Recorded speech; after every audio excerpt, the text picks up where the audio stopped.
Installing our web extension on Google Chrome is really easy. To start, make sure that you're on the Web Extension tab within your ZeroKey account. Then, you'll need to find the Google Chrome option and visit the Chrome Web Store. This will open up a new tab where you can click the Add to Chrome button. And when you do so, a message will appear, which simply means that you can move client data from technology A to technology B via ZeroKey.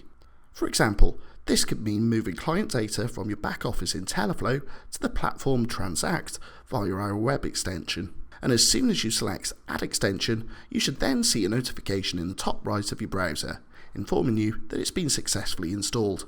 Now, and the most important point, we want to make sure that you have easy access to the web extension. So we're going to go back to ZeroKey, select the Jigsaw style icon, and pin the ZeroKey web extension.